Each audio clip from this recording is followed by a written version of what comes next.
ऐसा अंतर्राष्ट्रीय ख्याति प्राप्त मानव जो गुरु प्रेरणा से पिछले 20 वर्षों से वानप्रस्थ जीवन जीते हुए 24 घंटे मानवता की सेवा में संलग्न है। एक ऐसा मानव जो अभी राष्ट्रीय, अंतर्राष्ट्रीय टीवी चैनलों पर 7,500 एपिसोड के माध्यम से सनातन सत्य, आत्मविज्ञान एवं पुनरुत्थान, व्यवहार एवं निश्चय जगत के जीवनोपयोगी विषयों पर हृदय स्पर्शी प्रवचन कर चुका है। उस मानव का नाम है महात्मा उपासक प्रोफेसर डॉक्टर सोहन राज तातेड़। प्रोफेसर तातेड़ द्वारा योग, दर्शन, शिक्षा विषयों पर रचित पीएचडी स्तर के 250 शोध ग्रंथ भारत के 100 प्रतिष्ठित विश्वविद्यालयों में शोधार्थी पढ़ रहे हैं तथा वे सभी शोध ग्रंथ वहां की सेंट्रल लाइब्रेरियों में उपलब्ध हैं। महात्मा सोहन राज ने अभी तक हजारों स्कूलों, कॉलेजों, विश्वविद्यालयों एवं संस्थाओं में सेमिनार, वर्कशॉप, कैंप लगाकर लाखों विद्यार्थियों को योग, दर्शन, शिक्षा का प्रशिक्षण देकर उन्हें सुसंस्कारित किया। डॉक्टर तातेड़ ने भारतीय संस्कृति उत्थान के 4,000 से अधिक समसामयिक विषयों पर आर्टिकल लिखकर ऑनलाइन जर्नल, पत्रिकाओं, वेबसाइट्स पर प्रकाशित किया, जिसका उपयोग लाखों पाठक कर रहे हैं। उपासक तातेड़ के 5,000 से अधिक आज का सुविचार, आज का शुभ संदेश, आज का मंगल भावना योग आदि चिंतन websites, Twitter, blogger, Facebook, YouTube माध्यमों से लाखों लोग अपना जीवन निर्माण कर रहे हैं। मानवता के मसीहा ऐसे महामानव महात्मा सोहन राज तातेड़ के प्रोफाइल को अभी तक विश्व के 20 लाख दर्शक यूट्यूब पर, 12 लाख गूगल पर एवं लाखों दर्शक फेसबुक, ब्लॉगर, ट्विटर और इंस्टाग्राम पर देख चुके हैं।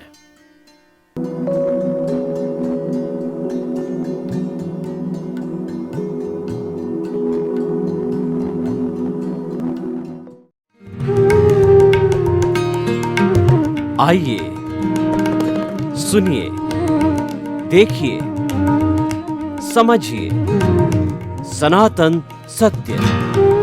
जैसी दृष्टि वैसी सृष्टि, दृष्टि विज्ञान, कुदरत, कुदरती रचना एवं कुदरत के कानून से शाश्वत सुख की प्राप्ति। जोधपुर के परम पूज्य महात्मा उपासक प्रोफेसर डॉक्टर सोहन राज तातेड़ के निर्देशन में सनातन सत्य, जैसी दृष्टि वैसी सृष्टि, दृष्टि विज्ञान।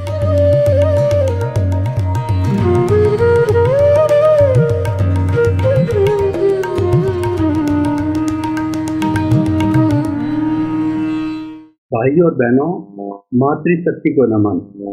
स्टूडियो में आपका हार्दिक स्वागत है। हम आपके सामने आत्मविज्ञान, साइंस ऑफ द सोल कार्यक्रम प्रस्तुत करने आए हैं और इसका मुख्य कंपोनेंट है सही दृष्टि, सही सोच, राइट विजन, राइट थिंकिंग के माध्यम से हम आपकी रॉन्ग बिलीफ को, गलत सोच को राइट बिलीफ को सही सोच के अंदर बदलते हैं। ये हमारे कार्यक्रम का मुख्य उद्देश्य। हमारा कार्यक्रम न तो कोई जादू है, न कोई टोना है, न कोई तंत्र है, न कोई मंत्र है, न कोई विद्या है, न कोई धर्म है। हमारा तो ये कार्यक्रम एक सही दृष्टि, सही सोच का कार्यक्रम है और हम आपकी दृष्टि को खुला करने आए हैं। दृष्टि बदलिए, सृष्टि बदल जाएगी। दिशा बदलिए, दशा बदल जाएगी। नजर बदलिए, नजरिया बदल जाएगा। आपका नजरिया बदलने आए हम, आपके दृष्टिकोण को बदलने आए हैं, आपकी सोच को बदलने आए हैं। आपकी जो नकारात्मक सोच है उसको सकारात्मक सोच में बदलने के लिए हम ये कार्यक्रम लेकर आए हैं। इसमें प्रतिदिन उससे जुड़े हुए उस सही सोच को पुष्ट करने के लिए अलग अलग एपिसोड रोज इससे कनेक्टेड हम आपको बताते हैं। तो आज का बड़ा सुंदर एपिसोड है, सुख शांति का वास कहाँ है। भाई और बहनों, दो शब्द है, सुख और शांति। ये दोनों शब्द सुनते ही हमारे भीतर एक जिज्ञासा पैदा होती है, हमारे भीतर एक आशा पैदा होती है, भीतर एक इच्छा पैदा होती है, हम भी सुख में जिए, हम भी शांति में जिए, क्योंकि सुख और शांति है हमारे जीवन के दो ध्रुव। नदी चलती है, उस नदी के दो तट होते हैं, उन तटों के बीच के अंदर नदी बराबर संयमित रूप से चलती है, और नदी जब उन दोनों तटों को तोड़ देती है, यानी जब हमारी नेचर माँ हमको अपना एक भयंकर रूप दिखाती है, हमको पनिशमेंट देनी चाहती है, तो बाढ़ आ जाती है। जैसे कि आज जगह जगह पर बाढ़ आती है, तो नदी तटों को तोड़ देती है, अनुशासन को तोड़ देती है, और अनुशासनहीन होने के कारण ऐसी स्थिति पैदा होती है। लेकिन नॉर्मली होता नहीं है। माँ किसी अपनी संतान को कष्ट नहीं देती है, लेकिन माँ कभी दुर्गा बनती है, वो आंख दिखाती है, या तो तू सुधर जा, नहीं तो मैं तेरा जो है बहुत बड़ा नुकसान कर सकती हूँ, इसमें मेरे में दुर्गा जैसी ताकत है। करती नहीं है, वो डंडा दिखाती है, डंडा मारती नहीं है। बहुत एक्सेप्शनल केस के अंदर जो है हमारी ये नेचर माँ है, हमें कभी अतिवृष्टि देती है, कभी अनावृष्टि देती है, कभी भूकंप देती है, कभी आंधी आती है, कभी प्लेग आता है, और कई संक्रामक बीमारियां फैलती, संकेत देती है कि ये तो मैंने एक ट्रेलर बताया है, तू सुधर जा। अगर इंसान सुधर जाता है तो फिर वो कभी नहीं बताती, क्योंकि अपनी संतान से वो प्रेम करती है। कोई भी माँ अपनी संतान को दुख नहीं देती, लेकिन वक्त आने पर जो है कान मरोड़ती है, तो वक्त आने पर आंख दिखाती है, वक्त आने पर डंडा मारती है, वक्त आने पर पनिशमेंट देती है। लेकिन वह पनिशमेंट जो है कुम्हार की तरह होता है, माँ नारियल की तरह होती है। कुम्हार क्या करता है कि जब घड़ा बनाता है तो हाथ नीचे रखता है और ऊपर से थपथपाता है, जब जाके घड़ा मिट्टी का बनता है और आवा में पकड़ के हमको शीतल पानी देता है। और नारियल क्या होता है, नारियल ऊपर से बहुत सख्त होता है, लेकिन भीतर की गिरी खाओ तो इतनी कोमल होती है। ये दोनों डिफरेंस क्यों है? कि डिफरेंस का कारण ये है कि मनुष्य कभी नरम हो जाता है और कभी गर्म हो जाता है, और नरम और गर्म होने से हमारा सामंजस्य होता है। अकेला नरम है कोई भी कार्य नहीं कर सकता, अकेला गर्म कोई कार्य नहीं कर सकता। गर्म और नरम मिलते हैं तब किसी चीज की प्रवृत्ति होती है और कोई चीज का उत्पादन होता है, तो निर्माण होता है। संस्कार का निर्माण और नरम और गर्म से होता है।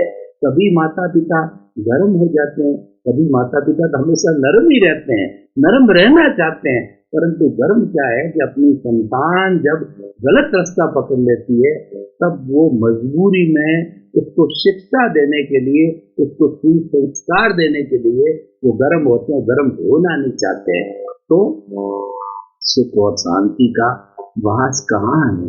हम बीच बीच के अंदर कुछ अलग जगह चले जाते हैं। सुख का अर्थ होता है कि हमारे शरीर में सुख जो है 5 तरह के होते हैं। कौन सा सुख होता है? वो 5 तरह के, जहाँ स्वास्थ्य है वहाँ सुख है।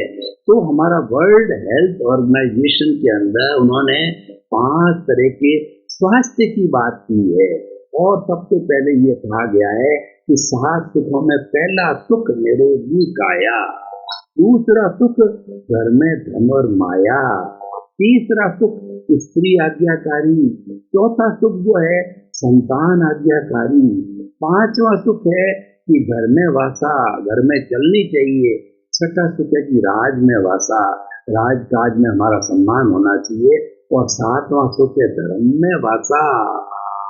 तो जहाँ पर धर्म है वहाँ सुख है और शांति है। मैंने 7 सुख बताए।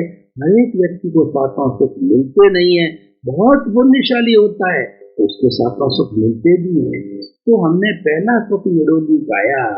इसका अर्थ यह है कि 5 तरह के स्वास्थ्य की वर्ल्ड हेल्थ ऑर्गेनाइजेशन ने जो है वो परिभाषा की है कि अगर के व्यक्ति के बाद में 5 तरह के स्वास्थ्य है तो वो फुल हेल्थ वाला है, वो होलिस्टिक हेल्थ वाला है, वो समग्र स्वास्थ्य वाला है, वो संपूर्ण स्वास्थ्य वाला है। और उस व्यक्ति में सुख का निवास होता है, उस व्यक्ति में शांति का निवास होता है। और कहा भी गया है कि sound mind exist in A sound body. ये जो हमारा मस्तिष्क शांत होता है तो इसके अंदर शांति रहती है। तो हम आचरण स्वास्थ्य की बात करेंगे ताकि कि हमारा एपिसोड होलिस्टिक हो जाए। सुख शांति के लिए पांचों तरह के स्वास्थ्य को प्राप्त करना जरूरी है। स्वास्थ्य का सीधा संबंध सुख और शांति से होता है। ये बात अलग है कि हमारे पूर्वकृत कर्म होते हैं तो पांचों तरह के स्वास्थ्य होने नहीं देते हैं। ये जो हो रहा है ये हम पूर्व जन्म में लाए हैं और मैं कर रहा हूँ, ये हमारा पुरुषार्थ है। आप जो लेकर के आए हो उसमें स्वतंत्र नहीं हो, ये तो हो रहा है, इसमें आप क्या कर रहे हो? आप क्यों टांग अड़ा रहे हो? आपकी बिल्कुल नहीं चलेगी। अगर आप टांग अड़ाओगे तो आपकी टांग मुड़ जाएगी, फ्रैक्चर हो जाएगा। इसलिए परमात्मा ये कहता है कि तुम किसी को भी दोषी मत समझो। पूरी सृष्टि निर्दोष है, पूरी प्रकृति निर्दोष है, 84 लाख जीवा योनि निर्दोष है तुम्हारे लिए, उनको निर्दोष समझो। तुम्हारी आत्मा निर्दोष है। तुम जितना स्वदोष दर्शन करोगे उसमें सुख है और शांति है। खुद के दोषों को देखो, जितना जितना दूसरों के दोषों को देखोगे, दूसरे को दोषित मानोगे, उतना उतना दुख होगा, उतना उतना अशांति होगी। तो भाई और बहनों, सुख और शांति कहाँ है? सुख और शांति अपने दोष देखने में। किसी के भी दोष मत देखो, देखना है उसके गुण देखो। और 84 लाख जीवा योनि का प्राणी, कोई भी ऐसा प्राणी नहीं है जिसके अंदर की गुण न हो। मैं आपको उदाहरण देना चाहता हूँ। पीपल का पेड़ है, वो 24 घंटे ऑक्सीजन देता है, हमको प्राण वायु देता है, ये इसका गुण है। और इस गुण के कारण ये पूजा जाता है। हमारी भारतीय संस्कृति में पीपल को सबसे पवित्र पेड़ माना जाता है और इसको पूजा जाता है। किसी भी प्राणी को देख लो, आप लोग शेर है तो शेर से सब लोग डरते हैं, लेकिन शेर जब भूखा होता है तभी वो भोजन करता है। ये बात अलग है कि हमारी आंखें, हमारे दांत शाकाहारी है, ईश्वर ने हमें वैसा ही दिया है हमारे कर्मों के अनुरूप। उसको मांसाहार के लायक आंख बनाई है, छोटी सी आंख है और उसके तीखे दांत इसलिए हैं, मांसाहार के लक्षण हैं। वो मांसाहारी, वो वाइल्ड एनिमल है, उनका कर्मों का योग ही ऐसा है। तो वो जो भूखा होता है तब भोजन करता, भूखा होने के बाद किसी की तरफ आंख उठा के भी नहीं देखता है, तो सोता रहता है। लोग तो नाम से डरते हैं, उसके नाम से हमको डरने। कैसा भी सांप हो, सांप जब पास में से निकल रहा है उसकी आप छेड़छाड़ करोगे, उसके मुंह के ऊपर या उसकी पूंछ के ऊपर जो आप पैर दोगे और उसको किसी तरह से सांप को ये भय हो जावे कि ये मुझे मारने वाला है, तब वो आपको डसेगा, नहीं तो पास में से निकल जाए। ये बात अलग है। अगर आपके कोई पूर्व जन्म का हिसाब है, उसको सांप का शरीर मिला है भुगतने के लिए, आपको मनुष्य का शरीर मिला है और पूर्व जन्म का हिसाब है, तो वो तो सीधा आके डस जाएगा, सीधा आके आपको मार देगा। क्योंकि पिछले जन्म में उसको आप मार के आए हो, इस जन्म में वो सर्प बना और इस जन्म में मनुष्य बना है, वो तो आपका बदला लेगा ही। टिट फॉर टैट, जैसी करनी वैसी भरनी, as you will sow so will you reap. ये प्रकृति में नियम है, ये सनातन सत्य है, ये कुदरत का कानून है, अल्टीमेट ट्रुथ है और ये आत्मविज्ञान का सबसे बड़ा सूत्र है। हम बात कर रहे थे सुख और शांति की, 5 तरह के स्वास्थ्य की। तो पहला स्वास्थ्य शारीरिक स्वास्थ्य, हमारी फिजिकल बॉडी। अगर हमारी फिजिकल बॉडी के अंदर साता वेदनी है, असाता वेदनी में कोई बीमारी नहीं है, तो हम सुख से रहेंगे। और सुख और शांति का जोड़ा है, जहाँ सुख होगा वहाँ शांति अवश्य होगी, जहाँ शांति होगी वहाँ सुख अवश्य होगा। जिस देश के अंदर शांति होती है उस देश के अंदर सभी लोग सुखी होते हैं, अपना डेवलपमेंट करते हैं, भाईचारा बढ़ाते हैं, धंधा बढ़ाते हैं और अनेक अनेक कार्य करते हैं जिससे कि सुख मिले। ये दोनों का वास साथ में है और दोनों का अगर उसकी जगह अगर सुख की जगह दुख हो जावे तो दुख आते ही अशांति आ जाती, जोड़ा चला जाता है। ये जोड़ा है, जैसे कि स्त्री पुरुष का जोड़ा है, रात दिन का जोड़ा है, सुख दुख का जोड़ा है, अनुकूल प्रतिकूल का जोड़ा है, राग द्वेष का जोड़ा है। जब ये राग द्वेष आ जाता है तो सुख शांति चली जाती है। और राग द्वेष की प्रतिरोधात्मक शक्ति संभाव है, जो कि हमारा आत्मा का लक्षण है। और ये आत्मा के साथ में रहता, आत्मा के 4-5 लक्षण है कि आत्मा के साथ संवर रहता है, आत्मा के साथ प्रज्ञा रहती है, आत्मा के साथ में स्वभाव के अंदर संभाव रहता है, 5 आज्ञाएं रहती है। ये इसका परिवार है और ये आनंद के साथ में रहते हैं। तो सुख और शांति का जोड़ा है। अगर हमारा जो शारीरिक स्वास्थ्य अच्छा है तो सुख और शांति बनी रहेगी। तो हम दूसरे स्वास्थ्य पे आते हैं। दूसरा स्वास्थ्य हमारा जो है मेंटल हेल्थ, मानसिक शांति, मानसिक स्वास्थ्य। अगर हमारा दिमाग स्थिर है, टेंशन फ्री है, कोई अकड़न नहीं, कोई जकड़न नहीं, कोई तनाव नहीं, कोई जो उतार नहीं, कोई चिराव नहीं, इस तरह की स्थिति हो जाती है तो उस स्थिति के अंदर शरीर हल्का फुल्का हो जाता है, हमारा मन हल्का हो जाता है और हम सुख और शांति में चला जाते हैं। हम मेडिटेशन की बात करें अगर मानसिक रूप से, तो हमें एक अभूतपूर्व शांति महसूस होती है और उस शांति के साथ में सुख होता है। तो हमारा दूसरा स्वास्थ्य हो गया मानसिक स्वास्थ्य।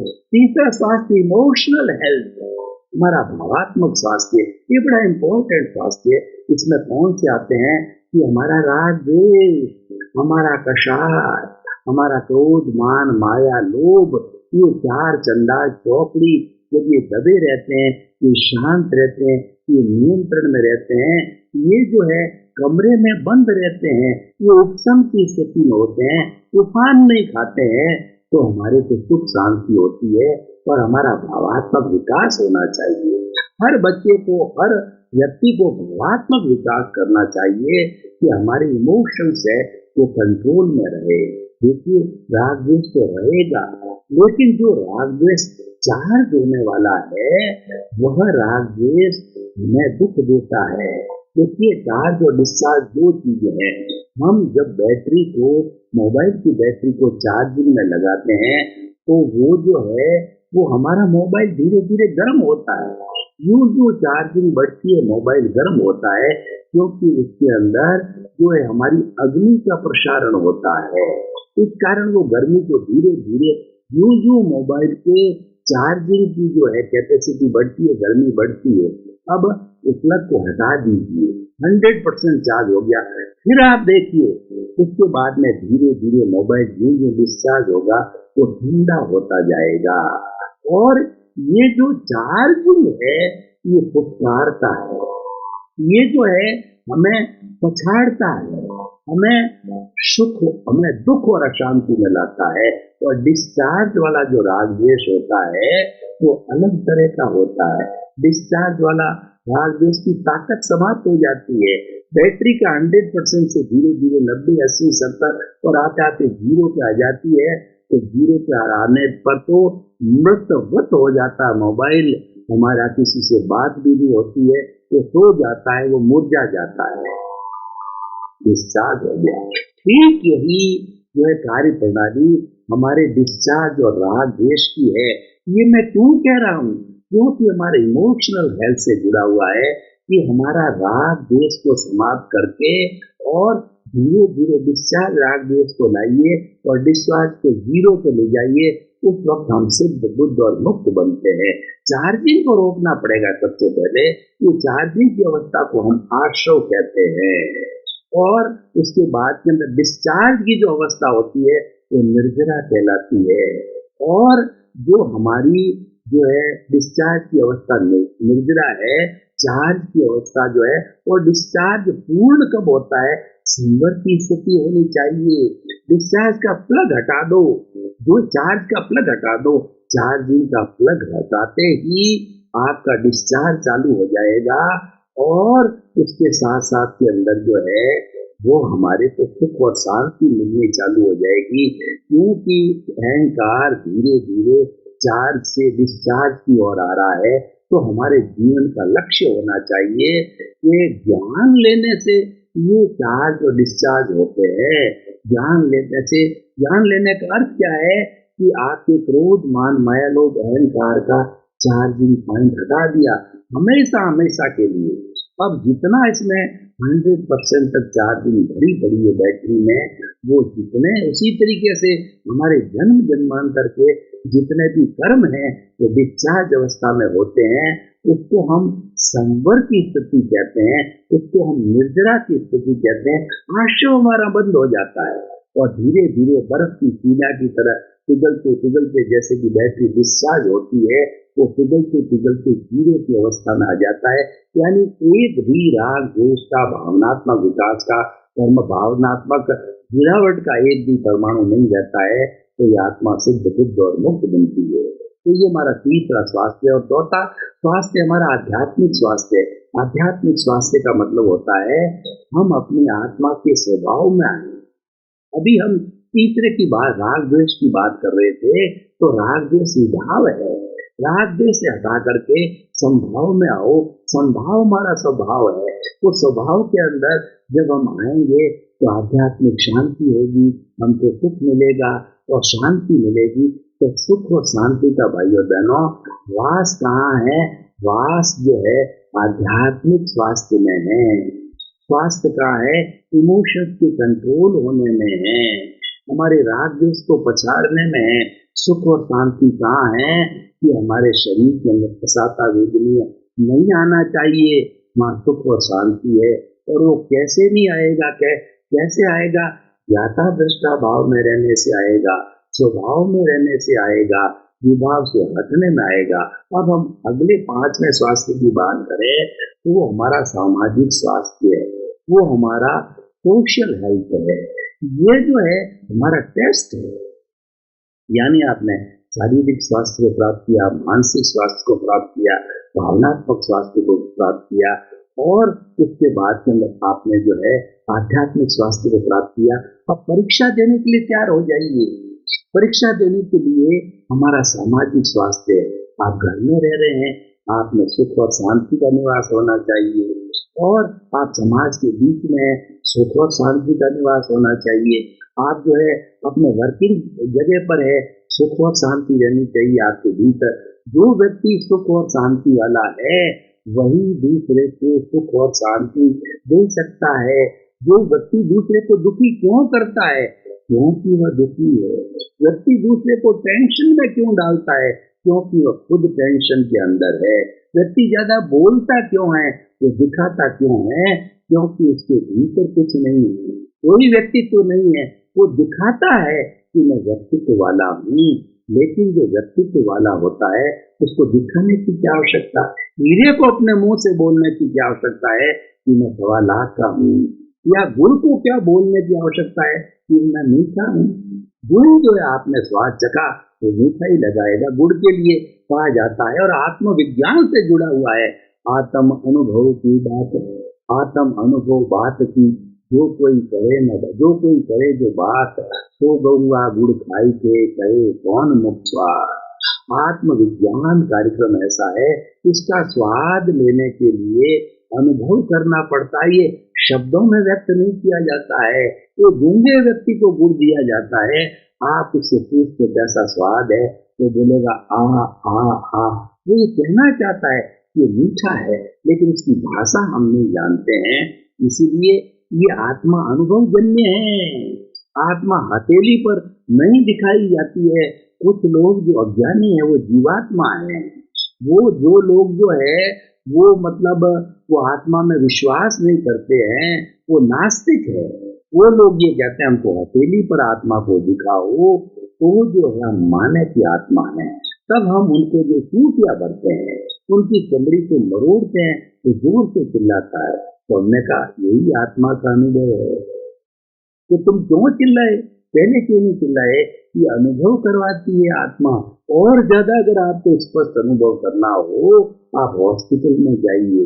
लास्ट बेड पर जो रोगी पड़ा है, जो आपसे बात कर रहा है, चीख कर रहा है, हलन कर रहा है, चलन कर रहा है, और 2 मिनट के बाद के अंदर हलन चलन बंद, हार्ट फेल, डॉक्टर आपसे आप कहता है नाउ इसे छाप लगाता है, नाउ इट इज डेड। अब आप विश्वास कीजिए, अब आप नास्तिक से आस्तिक बनिए कि ये बोलने वाला व्यक्ति जो है मुर्दा क्यों बना, वो स्थिति आप में आस्तिकता पैदा करेगी। हंसा उड़ गया, आत्म तत्व चला गया, मालिक चला गया, पीछे मिट्टी पड़ी है जिसको जलाया जाता है। तो भाइयों बहनों, ये सुख शांति का वास आत्मा में है, सुख शांति का वास राइट बिलीफ में है, सुख शांति का वास संभाव में है, सुख शांति का वास अकर्ता भाव में है। कितना देखिए सुख शांति होती है कि भाई ईश्वर जाने। हमारी पुरानी माताएं और दादियां नानियां जो पढ़ी लिखी नहीं थी पर वो विवेक वाली थी। भाइयों बहनों, आपका बहुत बहुत धन्यवाद। हमारा आत्मविज्ञान कार्यक्रम आपकी दृष्टि को शुद्ध करता है, आपकी जो शुभ अशुभ दृष्टि है उसको शुद्ध बनाता है। शुद्ध बनाने का अर्थ ये होता है आपका सेल्फ रियलाइजेशन करता है और आपकी रॉन्ग बिलीफ को समाप्त करके राइट बिलीफ करता है। इसी कारण हमारा उद्देश्य है कि सही दृष्टि सही सोच, राइट विजन राइट थिंकिंग, ये हमारा उद्देश्य है और मुख्य उद्देश्य है आपको सुख शांति देना, जगत के सब जीवों को सुख मिले, शांति मिले, आनंद मिले और सुख खूब तरक्की करे। इसी क्रम में आपके प्रति मंगल भावना शुभ।